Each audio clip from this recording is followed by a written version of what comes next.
मध्य प्रदेश की हाईकोर्ट ने धार भोजशाला मामले में शुक्रवार को जब चार तरफ नमाज पढ़े जा रहे थे, एक बड़ा फैसला दिया। हाईकोर्ट की इंदौर बेंच ने फैसला सुनाते हुए कहा कि यह परिसर हिंदू मंदिर है। हाईकोर्ट ने हिंदू पक्ष की मांग पर दायर याचिका पर अपना फैसला सुनाया है। कोर्ट ने फैसला सुनाते हुए कहा कि भोजशाला का मूल स्वरूप संस्कृत शिक्षा केंद्र का था। अदालत ने एएसआई सर्वे और वैज्ञानिक अध्ययन पर भरोसा जताते हुए कहा कि पुरातत्व एक विज्ञान है और कोर्ट वैज्ञानिक निष्कर्षों पर भरोसा कर सकती है। कोर्ट ने कहा कि सरकार की संवैधानिक जिम्मेदारी है कि ऐतिहासिक और पुरातात्विक महत्व वाली संरचना का संरक्षण करे। अर्थात अब तक मध्य प्रदेश की सरकार कोई संरक्षण नहीं कर रही और जिस तरह से भोजशाला के विवाद को शिवराज सिंह चौहान से लेकर और अभी तक जितने मुख्यमंत्री हुए या दूसरे कांग्रेस के भी जो विवाद करते रहे, एक तरफ जब सरस्वती पूजा होता था तो हिंदू पूजा कर ले और मुसलमान नमाज पढ़ ले। यह जो दोहरा आचरण है, सत्य की जगह तुष्टिकरण तृप्तिकरण का आचरण है, उसी ने धार भोजशाला का ये विवाद यहाँ तक पहुंचा दिया। लेकिन हाईकोर्ट का ये फैसला जो है एक अपने आप में एक बड़ा उदाहरण बनेगा। हाईकोर्ट ने जो कहा, अब उसको निश्चित तौर पर सुप्रीम कोर्ट में चुनौती दी जाएगी और तब वहां जो फैसला होगा वही महत्वपूर्ण होगा। लेकिन याद रखिए, राम मंदिर पर सबसे पहले इलाहाबाद हाई कोर्ट ने 2010 में फैसला दिया था और राम जन्मभूमि पर जहां मंदिर है, जो राम जन्मभूमि है, वह भूमि का फैसला 2010 में ही इलाहाबाद हाई कोर्ट ने दे दिया था। उसी फैसले को आगे सुप्रीम कोर्ट ने बढ़ाया। इसलिए धार के मामले में हमें विश्वास रखना चाहिए कि सुप्रीम कोर्ट से भी हम इस केस को जीतेंगे। लेकिन सुप्रीम कोर्ट में राम मंदिर पर जो एक गलत नजीर पेश की गई, उदाहरण के तौर पर उसे हाईकोर्ट ने आज शामिल कर लिया। नजीर क्या थी कि जिसकी मुस्लिम पक्ष तो जिद पे आ रहा था, उसे दंडित किया जाना चाहिए था, लेकिन उसको इनाम में 5 एकड़ की भूमि अयोध्या में दे दी गई क्योंकि मुस्लिम पक्ष साक्ष्य नहीं प्रस्तुत कर सका और हिंदू पक्ष से शंकराचार्य अभिमुक्तेश्वरानंद सरस्वती जी महाराज और उनके वकील त्रिपियन मिश्र जी ने यह साबित किया कि जहां पर अभी गर्भगृह था वहीं पर भगवान राम का जन्म हुआ। यह स्कंद पुराण, एडवर्ड के शिलालेख और हंस वेकर के बनाए नक्शे के जरिए स्वामी अभिमुक्तेश्वरानंद सरस्वती जी महाराज ने और उनके वकील पीएन मिश्र जी ने साबित किया कि वो और जो है, लेकिन इसके एवज में सुप्रीम कोर्ट ने सरकार के दबाव में एक तुष्टिकरण का रास्ता चुना और उसने 5 एकड़ भूमि मुस्लिम पक्ष को देने की दे दी जाए। कानूनन ये उनका अधिकार नहीं बनता कि मुस्लिम पक्ष जो है वो जमीन ले, क्योंकि वो तो चुनौती दी हुए थे राम मंदिर को। लेकिन सुप्रीम कोर्ट भी यहाँ पर तुष्टिकरणवादी रूप में आया था। उसी तुष्टिकरणवादी रूप को इलाहाबाद हाई कोर्ट ने भी कंटिन्यू किया और अदालत ने कहा कि श्रद्धालुओं के लिए बुनियादी सुविधाएं, कानून व्यवस्था और संरक्षण सुनिश्चित करना सरकार का दायित्व है। मुस्लिम पक्ष को नमाज के लिए धार जिले में अलग जमीन के लिए सरकार से संपर्क करने की छूट दी गई है कि सरकार इनको अलग से जमीन दे धार जिले में। कोर्ट ने केंद्र सरकार और एएसआई को भोजशाला परिसर के प्रबंधन और संस्कृत शिक्षा से जुड़े फैसले लेने को कहा कि आप फैसले लीजिए।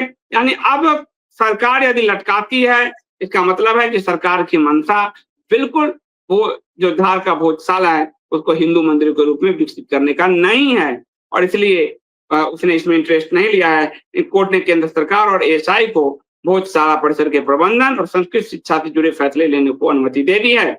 एएसआई परिसर का समग्र प्रशासनिक और प्रबंधन जारी रखेगा। तो ये अपने आप में बहुत बड़ा मामला है। हिंदू धर्म के लोग भोजशाला को देवी सरस्वती, माता सरस्वती को समर्पित एक मंदिर मानते हैं और वहां पर आपको शिक्षा केंद्र यानी माता सरस्वती जो शिक्षा की देवी है उससे संबंधित शिक्षा केंद्र के बारे में उनकी मान्यता है। लेकिन मुसलमान इसे कमाल मौला मस्जिद कहते हैं। जुलाई 2024 में एएसआई ने विवादित भोजशाला कमाल मौला मस्जिद एएसआई ने भी लिखा था। परिसर की अपनी वैज्ञानिक सर्वेक्षण रिपोर्ट मध्य प्रदेश हाईकोर्ट के इंदौर बेंच में जमा की थी। पिछले कई सालों से चली आ रही व्यवस्था के अनुसार जो सरकारी व्यवस्था है, पुरातत्व सर्वेक्षण यानी एएसआई इस ढांचे की रक्षा करता है।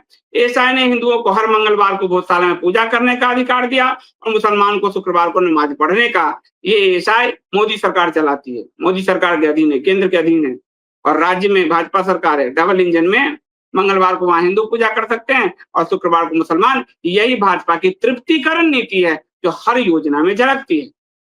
एएसआई से कोर्ट ने रिपोर्ट मांगा। कोर्ट की सर्वे रिपोर्ट पर भरोसा करते हुए हाई कोर्ट ने धार स्थित भोजशाला परिसर को देवी वाग्देवी यानी सरस्वती माता शारदा, सरस्वती का मंदिर और संस्कृत शिक्षा का केंद्र माना है। अदालत ने कहा कि ऐतिहासिक साहित्य, पुरातात्विक साक्ष्य और एएसआई की वैज्ञानिक जांच स्थापित करती है कि भोजशाला मूल रूप से राजा भोज के समय का संस्कृत अध्ययन केंद्र था। हाईकोर्ट ने अपने फैसले में कहा कि पुरातत्व विज्ञान है और अदालत वैज्ञानिक अध्ययन के आधार पर ही निष्कर्ष को सुरक्षित रखती है। कोर्ट ने कहा कि उसने उपलब्ध ऐतिहासिक सामग्रियां, सर्वे रिपोर्ट और सभी पक्षों की दलील पर विचार किया और तब वह इस निर्णय पर पहुंचे हैं। अदालत ने कहा कि हर सरकार का संवैधानिक दायित्व है कि वह प्राचीन स्मारकों, ऐतिहासिक और पुरातात्विक महत्व वाली संरचनाओं तथा धार्मिक स्थलों की सुरक्षा और संरक्षण सुनिश्चित करे। कोर्ट ने यह भी कहा कि सरकारों की जिम्मेदारी केवल संरक्षण तक नहीं है, बल्कि तीर्थ यात्रियों के लिए मूलभूत सुविधाएं उपलब्ध कराना, कानून व्यवस्था बनाए रखना भी उनकी संवैधानिक जिम्मेदारी है। हाईकोर्ट की बेंच ने अपने फैसले में कहा कि हिंदू पूजा की निरंतरता भोजशाला में कभी समाप्त नहीं हुई। यही बात राम जन्मभूमि में भी ये बात कहा सुप्रीम कोर्ट हाई कोर्ट ने कि हिंदू पूजा की जो निरंतरता है वो कभी समाप्त नहीं हुई। औरंगजेब अकबर ने जो भी किया, बाबर और औरंगजेब ने तोड़ने के बावजूद उस राम मंदिर को, राम जन्मभूमि मंदिर को हिंदू लगातार पूजा करते रहे और यह कंटिन्यूटी ही हिंदुओं को यह अधिकार देती है कि वह हिंदू मंदिर है, ये उनकी आस्था उसमें है।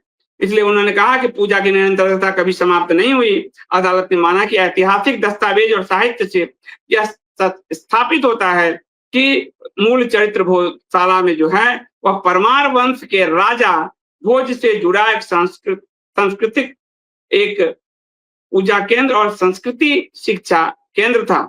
कोर्ट ने कहा कि विवादित भोजशाला कमाल मौला मस्जिद परिसर एक संरक्षित स्मारक है। 18 मार्च 1904 से संरक्षित स्मारक का इसे दर्जा प्राप्त है।